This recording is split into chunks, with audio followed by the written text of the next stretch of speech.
நமச்சிவாய வாழ்க. எல்லா உயிர்களும் என்புற்று வாழ்க.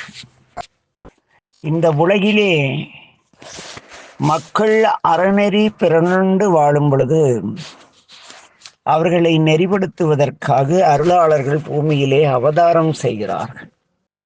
அது ஏன் அவதாரம் என்ற வார்த்தை வருகிறது என்றால்,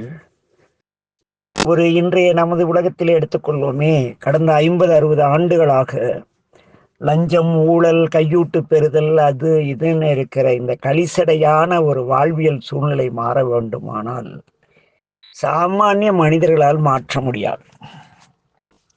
மிக சிறந்த ஆளுமையுள்ள ஒரு நல்ல ஆசான், குரு அல்லது அரசர் வர வேண்டும். அப்படி வந்தால் மட்டுமே மாறும்.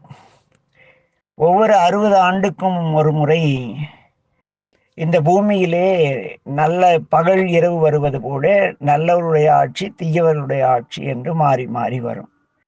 அதுபோல சமயங்களிலும் ஒரு அறவழி வாழ்க்கையை கற்றுக் கொடுக்கக்கூடிய சமயம் ஒரு சில காலம் ஆட்சி செய்யும். அறம் பிறல் வாழ்க்கை, அதாவது கெட்டதையே எனக்கு நம்ம நீ என்ன பாவம் வேணாலும் பண்ணு, என் கடவுள் மன்னிச்சிருவார், நீங்க வா, நீ என்ன தப்பு வேணாலும் பண்ணு வா, அப்படி கூப்பிட ஒரு சமயம் சார்ந்தவர்கள் வருவார்கள். அதற்கடுத்து களப்பிரர்கள் போன்ற முரட்டு மனிதர்கள், கடவுள் நம்பிக்கை இல்லாமல் உணவு உண்ணுதலும் உடல் சுகித்தலுமே வாழ்க்கை என வாழக்கூடிய ஒரு அணியினர் வருவார்கள். இப்படிப்பட்டவர்கள் ஒரு 60 ஆண்டு காலம் ஆட்சிமை செய்த பிறகு அதை மாற்றுவதற்காக சில மகான்கள் பூமிக்கு வருவார்கள். அப்படிப்பட்ட சூழலிலே சமணர்களுடைய காலம், அது கிபி 2ஆம் நூற்றாண்டு முதல், இன்னும் தெளிவாக சொன்ன போனால் கிமு 2ஆம் நூற்றாண்டு முதல் கிபி 5ஆம் நூற்றாண்டு 6ஆம் நூற்றாண்டின் பிற்பகுதி வரை அறம்பிறல் வாழ்க்கை வாழக்கூடிய ஆட்சியாளர்களே நம் தமிழகத்தை ஆண்டார்கள். களப்பிரர்கள், முதல் புத்திஸ், அப்புறமேட்டும் சமணர்கள், அப்புறம் களப்பிரர்கள், அதுபோல நாகரிகமற்ற காட்டுமிராண்டித்தனமான ஒரு தான் முன்பு கூறியது போல வயிற்று பசி தீர்க்க உணவும் உடல் பசி தீர்க்க உறவும் தேடக்கூடிய கேவலமான ஒரு ஆட்சி தான் தமிழகத்திலே நிலவி வந்தது. அந்த களப்பிரர் காலத்திற்கு பிறகு வந்த சமணர்கள் இந்த தாங்கள் கடைபிடிக்கக்கூடிய இந்த முற்றும் துறத்தல் என்று ஒரு வார்த்தை நம்முடைய எல்லா சமயங்களிலும் உண்டு. முற்றும் துறந்தவன் ஞானியாவான். அது என்ன முற்றும் துறந்தவர்? இதற்கு பொருள் தெரியாம இருக்கிற ஆடையெல்லாம் அவித்து போட்டுட்டு வாழ்ற ஒரு வாழ்க்கைக்கு நிர்வாணம்னு பேர். நிர்வாண தீட்சைனா துணி இல்லாம தெரிகிறது அப்படின்னு ஒரு எண்ணமுடைய ஒரு அமைப்பை ஒருவர் அவர் உருவாக்கியவர் மிக சிறந்த பண்புகளோடு தான் உருவாக்குகிறார்.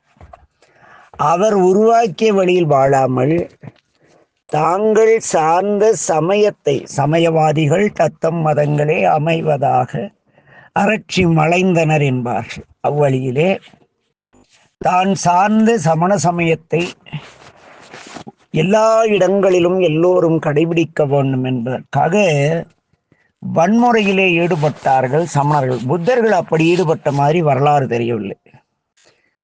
இதை எப்படி கொள்ளலாம் என்றால், நம்முடைய முகலாய பேரரசர்கள்லாம் வந்தா வெட்டி வீழ்த்தி பெண்களை கடத்திக்கிட்டு போய் மரியாதையா மதம் மாறுறியா, இல்லை உன் பெண்களை நாங்கள் எங்கள் அந்தப்புறத்தில் வைத்துக் கொள்ளவா என்று மிரட்டி மிரட்டி மிரட்டி நிறைய அக்ரகாரங்கள் வாய்கள் வாழுமிடமாகி போயிடுச்சு. அவருடைய பண்பாடு செயல் எல்லாம் அந்த பாரம்பரிய அந்த வைஷ்ணவ சம்பிரதாயத்திலோ அல்லது ஆதிசைவ சம்பிரதாயத்திலே இருப்பது. பெரும்பாலும் வைஷ்ணவ சம்பிரதாயம் சார்ந்த பெருமாள் கோயிலை சுற்றியுள்ள அக்ரகாரங்கள் முழுக்க பாய் தான் இருப்பாங்க. அதுக்கு காரணம் என்னவென்றால், இந்த மாளிகாபூர், சிக்கந்தர் ஷா, திப்பு சுல்தான், ஹைதர் அலி காலத்திலே இவர்கள் எல்லாம் வன்முறையினால் மதம் மாற்றப்பட்டவர்கள். அதுபோல இந்த சமணர்கள் வன்முறையினால் மதம் மாற்றி மக்களை தங்கள் சமயங்களாக வாழ வைத்துக் கொண்டிருக்கிறார்கள். அங்கே எந்த நெறியும் கட்டுப்பாடும் கிடையாது. இறைவன் அதை சொன்னார் இதை சொன்னார் அப்படிம்பாங்க. எல்லா உயிரிடத்தும் அன்பு காட்ட வேண்டும், எறும்பை கூட கொல்லக்கூடாதுன்னு மயில் பீலியை எடுத்து கூட்டிகிட்டு போவாங்களாம். ஆனால் சக மனிதர்களை வன்முறையால் தண்டிப்பார்கள், கழுவேற்றுவார்கள், கொள்வார்கள். இப்படிப்பட்ட ஒரு இழிநிலையாக இருந்த காலகட்டத்திலே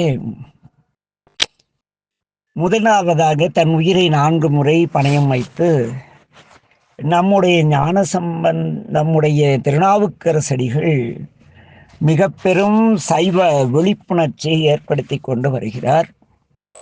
அதே காலகட்டத்திலே இன்னும் ஒருவரும் தோன்றினார்.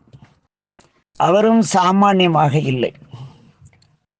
அவரும் 2 முறை மரணத்திற்கு அருகில் சென்று திரும்பியவர். அப்படிப்பட்ட ஒரு அற்புதமான ஒருவரை பற்றி இன்று முதல் சிந்திப்போம்.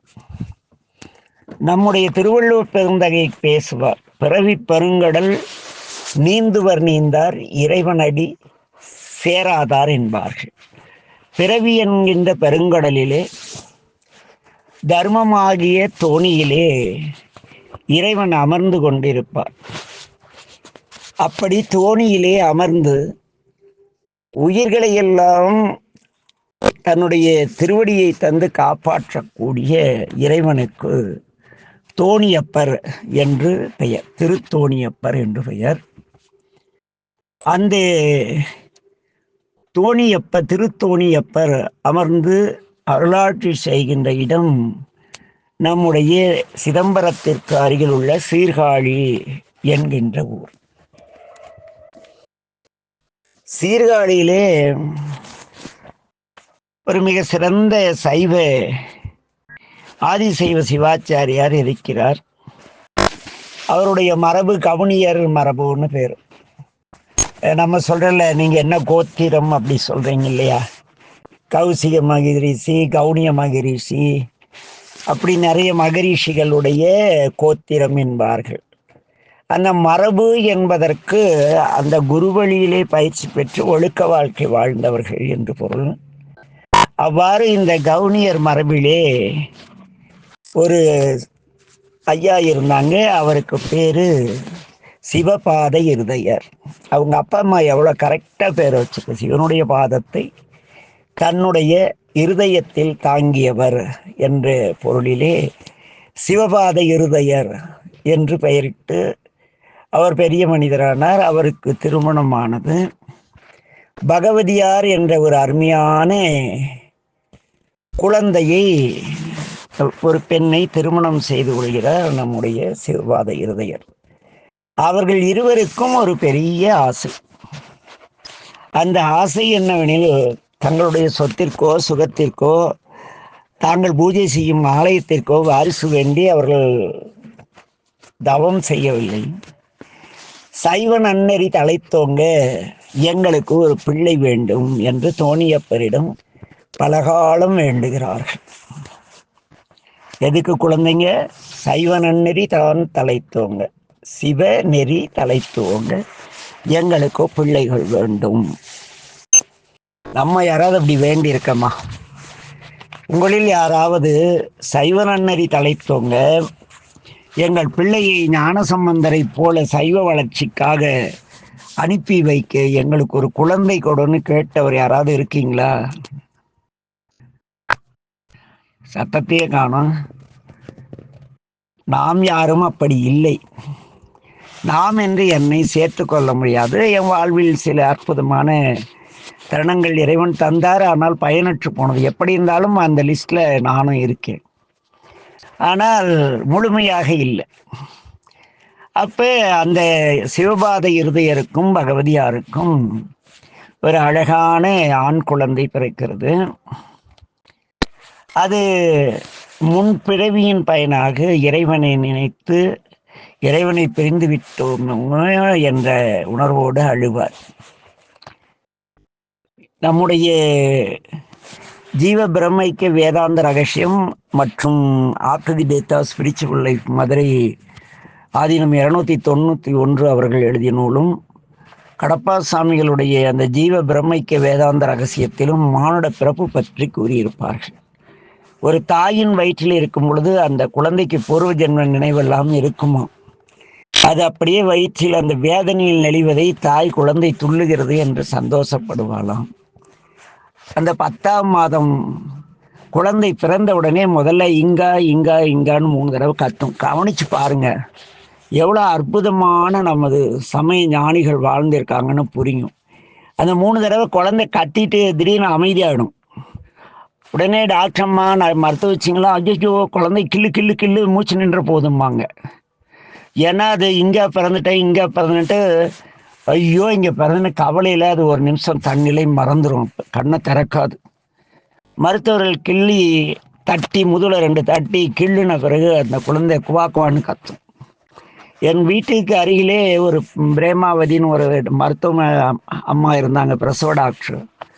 இந்த சம்பவத்தை படித்த பிறகு இதை ஊன்றி அந்த குழந்தை யாராவது தாய்மார்கள் பிரசவத்துக்கு கத்த ஆரம்பித்தா, நாங்கள்லாம் எங்கள் வீட்டுக்கு பக்கத்து வீட்டிலேருந்து பார்த்தா அந்த மருத்துவமனையில் அந்த பிரசவ ரூமில் கத்துறதெல்லாம் கேட்கும். கால் தீட்டிட்டு உட்காந்துருப்போம். அது நிஜமா அப்படிதான் கத்துது குழந்தைங்க. நீங்களும் உங்கள் வீட்டில் யாராவது குழந்தைகள் பிறந்தா அந்த கத்தும்போது கவனித்தால் முதல் இங்கா இங்கான்னு தான் கத்தும், அப்புறம் கண்ணை மூடிக்கும். அப்படி இந்த குழந்தை அதுக்கு பிறகு நிறைய இருக்கு. அது என்ன, அந்த சப்ஜெக்டுக்குள்ள நாம் போக வேண்டாமே, அதுல பெரிய அற்புதங்கள்லாம் இருக்குது, அப்புறம் பார்ப்போம். இங்க என்ன ஆச்சு, இந்த குழந்தை அழுகிறது, வளர்கிறதும் 3 வருடங்கள் ஆகின்றன. 3 வருடம் ஆன பிறகு அந்த குழந்தை தவம் செய்த குழந்தை. நம்முடைய சோழவள நாட்டிலும் நதிப்படுகையிலும் வாழக்கூடிய பெற்றோர்கள் பெரும்பாலும் குளத்திற்கோ ஆற்றுக்கோ செல்லும் பொழுது தங்கள் சிறு பிள்ளைகளையும் அழைத்து சென்று அவர்களுக்கு நீராட்டி தக்க வயது வரும்பொழுது நீந்த கற்று தருவார்கள். அதெல்லாம் எங்கள் காலத்தோட முடிஞ்சிருச்சுன்னு நினைக்கிறேன். எங்கள் காலத்தில் நாங்கள் எங்கள் பிள்ளைகளுக்கு அதையெல்லாம் கற்றுத்தரல. ஆங்கில மீடிய கல்வியையும் தமிழை மறக்கவும் தமிழின் அறவழி அறம் செய்ய விரும்பு ஆறுவது சினம் அன்னையும் பிதாவும் இதெல்லாம் எங்கள் பிள்ளைகள் படிக்காத அளவு கேவலமான ஒரு அரசாட்சியை தந்த ஒரு கேடுகட்ட சமூகத்திலே என் தலைமுறை வாழ்ந்து கொண்டிருக்கிறது. ஆனால் அங்கே அப்படி இல்லை. எங்கள் சீர்காழியில் இன்றும் கூட நீங்கள் போனால் குளத்தில் இந்த லோக்கல்காரங்க குழந்தைகள்லாம் கூட்டியாந்து தண்ணித்திடுவாங்க. அப்படி இந்த 3 வயது சிறு குழந்தையை அப்பா அதிகாலையில் குளத்துக்கு கூட்டி போய் கிளம்புறாரு. அப்போ இந்த குழந்தை நானும் வரேன் அப்படின்ட்டு அழுது. என்ன அப்படிதானே அழும்? அப்பா நானும் குளத்துக்கு வரேன்னு அது செல்லமாக சினுங்குது.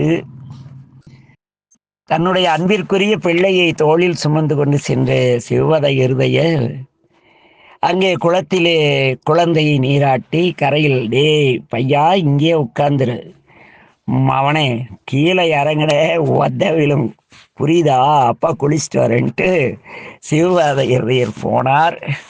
திருக்குளத்திலே மூழ்கி நீராடுகிறார்.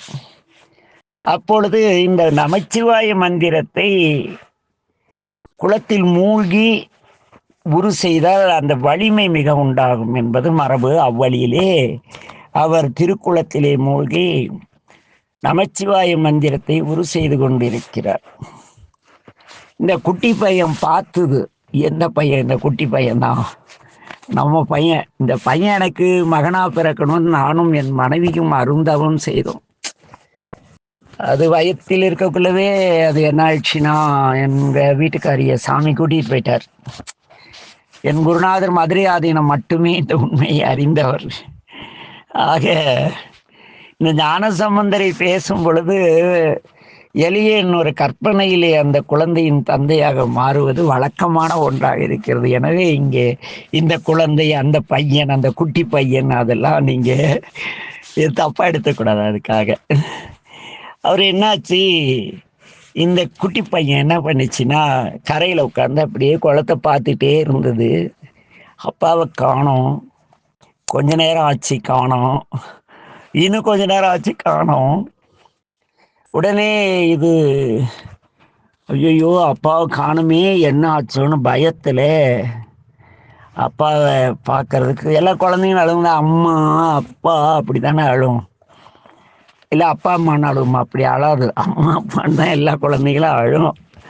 அப்படி இந்த ஞானக்குட்டி என்ன பண்ணிச்சுன்னா இந்த குழந்தை அம்மா அப்பா அப்படி சினிங்கிக்கிட்டு அப்படி மழலையில அப்படி அழுது இதனுடைய மழலையின் இந்த கண்ணீரை பார்க்கிறார். அங்கே திருத்தோணிபுரத்திலே ஆலயத்தின் மேல்நிலையில் இருக்கக்கூடிய தோணியப்பர். என்னடா இந்த குட்டி பையன் இப்படி அழறானே, இவன் வேற அவங்க அப்பா வேற சைவம் சிவநெறி தலைத்தோங்க குழந்தை வேண்டும் என்று வேண்டினார்கள். சரி, இந்த குழந்தை கண்டிப்பாக சிவநெறி தலைக்க பாடுபட வேண்டும், அதற்கு அளப்பெரும் ஆற்றல் வேண்டும், அவர் அனல்வாதம் புனல்வாதம் எல்லாம் வருங்காலத்தில் செய்ய வேண்டும், பல்வேறு எதிர்ப்புகளை தாங்க வேண்டும், அதற்கெல்லாம் தன்னுடைய அருள் வேண்டும் என்று நினைத்த சிவபெருமான் அன்னை உமையவளை அப்படியே பார்க்கிறார். பார்த்து பிள்ளை அழுகிறான், திருமுலைப்பால் கொடு என்கிறார்கள். என்ன இந்த வரலாற்றிலே பொற்கிண்ணத்தில் திருமுலைப்பால் கறந்து என்றெல்லாம் கூறுகிறார்கள். யதார்த்தத்தில் அது ஒட்டி வரவில்லை. ஏனெனில் சைவம் தலைத்தோங்க பாடுபட வந்துள்ள சைவத்தின் தலைவன் யாரு? சிவபெருமான். சைவம் தலைத்தோங்க பிறந்த குழந்தை இந்த குழந்தை. மங்கையர்க்கரசியாருக்கே ஞானசம்பந்தர் என்ற பெயரை கேட்டதும் திருமுலை சுரந்ததும். அப்ப அம்பிகை ஓடோடி வந்தார்கள், அந்த குழந்தை எடுத்தார்கள், திருமுலைப்பால் கொடுத்தார்கள். எந்த தாயும் கறந்து கொடுக்க மாட்டார். குழந்தை பசி கழிஞ்சா எத்தனை பேர் சங்கடியில் கறந்து பால் கொடுக்குறோம், யதார்த்தமாக நினைக்கணும். அப்படிங்கிறதுக்காக இந்த பதிவு. பெரிய புராணத்தின் கற்பனைகளையோ நாகரிகத்தையோ இங்கு சிதைப்பது நமது நோக்கம் அல்ல. இப்படித்தான் என்னுடைய கற்பனையிலே அம்பிகை கொடுத்திருப்பா என்று நம்புகிறேன். ஏனெனில் நாங்கள் ஒரு இமேஜில் சிவபாதையராக இருக்கோம் இல்லையா? ஆக அன்னை வந்தார்கள், திருமுலைப்பால் சுரந்து கொடுக்குறாங்க. சுரந்துனா தானே வருது, குழந்தை பார்த்ததும் இது குடிக்குது. குடிச்சிச்சா உடனே, ஏன்னா காலையில் அதிகாலையில் ஏந்து குளிச்சுட்டா பசி எடுக்கும், நம்மளுக்கே பசிக்கும் இல்லை? இந்த குழந்தை பாலை சுவைத்ததும் குடிச்சிச்சு. அப்புறம் அந்த குட்டி பையன் அப்படியே சிரிச்சுக்கிட்டு அமைதியாக இருந்தது. அப்படி இருக்கும் பொழுது அங்கே சிவபாத இருதயர் குளித்து முடித்து தன்னுடைய அனுஷ்டானம் போக்குவரத்தெல்லாம் முடித்து கரை மீது ஏறி வருகிறார். அங்கே நம்முடைய குட்டி பிள்ளை என்ன பண்ணுது? கடவாயில் அப்படியே பால் ஒழுக. நீங்கள் சங்கடியிலையோ சங்கிலியோ பொற்கிண்ணத்திலோ பால் ஊற்றினால் வழிதல் இருக்காது குழந்தை வாயில். பால் சுவைத்தால்தான் வாயில் அந்த எச்சில் ஊறி பால் வெளியே வரும். அப்படி இந்த குழந்தை பால் வழியும் வாயுடன் நின்று கொண்டிருக்கிறது. அவ்வளவுதான்.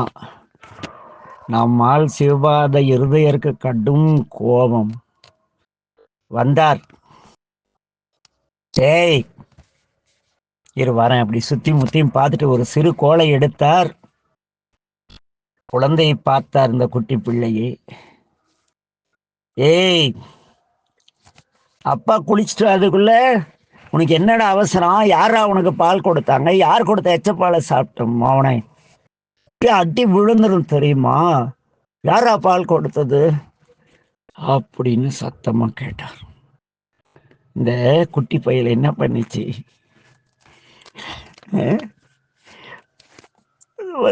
அப்பா அப்படின்னு, யாரா கொடுத்தது? யார் கொடுக்குறாங்க? அவங்க காட்டு. உனக்கு யார் சோறு கொடுத்தாங்களா? காற்றா அப்படின்னு. காட்டுன்னு சொன்னதும் இந்த குழந்தை என்ன பண்ணிச்சு? எனக்கு இன்னார் பால் கொடுத்தாங்க அப்படிங்கிற ஒரு மகிழ்ச்சியில ஒரு காலை தூக்கி அப்பா அடிக்க வாங்குறாரு, ஒரு காலை தூக்கிச்சுது. கண்ணுல அப்படியே தண்ணீர் அப்படியே மாலை மாலையா விழுது. குழந்தைங்கள விரட்டி பார்த்தீங்களா, தான் அந்த சுகம் தெரியும். அப்படி மிரட்டினீங்களா அதுங்களுக்கு கண்ணுல அப்படியே மாலை மாலையா தண்ணீர் வருது. எங்க அப்பா அடிச்ச ஒரு காலை தூக்கிடுச்சு. தூக்கிட்டு அது சொல்லிச்சு, என்ன தலைக்கு மேல கைய காட்டி ஒரு வார்த்தை சொல்லிச்சு, தோடுடைய செவியன் அப்படின்னு. எனக்கு சோறு கொடுத்தவங்க தோடு போட்டுனாங்கப்பா அப்படின்னு. என்னது, யார் அந்த பொம்பளை அப்படின்னாரு. அடுத்தது அந்த குழந்தை சொல்லிச்சு, விடையேறியோர் காளை மாட்டு மேல ஏறி வந்தார். என்னது, காளை மாட்டு மேல யாராது, யார் அந்த பொம்பளை காளை மாட்டு மேல ஏறி வந்தார்? தோடுடைய செவியன் விடையேறியோர் தூ வெண்மதி சூடி தலையில நிலா வச்சிருந்தார். அவ்வளவுதான். சிவபாத இருதயர் தடுமாறி போனார். என்னடா சொல்ற? தூ வெண்மதி சூடி நெத்தியில காடுடைய சுடலை பொடி பூசி நெத்தியில சுடுகாட்டு சாம்பலை அணிந்திருந்தார். ஓரளவுக்கு புரிந்தது நம்முடைய சிவபாத இருதயருக்கு. அடுத்து கேட்கிறா, ஏண்டா பொய் சொல்றியா சாமியை காட்டி? இத்தனை ஆண்டுகளாக கடும் தவம் வழிபாடு செய்தவரும் எங்களுக்கு தெரியாதவர் உனக்கு எப்படிடா தெரிஞ்சார் அப்படின்னு சிவபாத இருதயர் கேட்கிறார். அடுத்து குழந்தை என்ன சொல்லியிருக்குன்னு சொல்லுங்க. அது எங்க குடும்ப ரகசியம், நேரத்தில் வேண்டாம், நாளைக்கு பார்ப்போம். நமச்சிவாய வாழ்க. எல்லா உயிர்களும் என் புற்று வாழ்க. ஏனெனில் அங்கு கண்ணீருடன் நிற்கும் என் குழந்தை, அந்த செல்ல குழந்தை ஞான சம்பந்தன். அவனை கொஞ்சிட்டு தேத்திட்டு என்ன சொல்றான்னு கேட்டு நாளைக்கு வரேன். நமச்சிவாய வாழ்க. எல்லா உயிர்களும் இன்புற்று வாழ்க. திருச்சிற்றம்பலம்.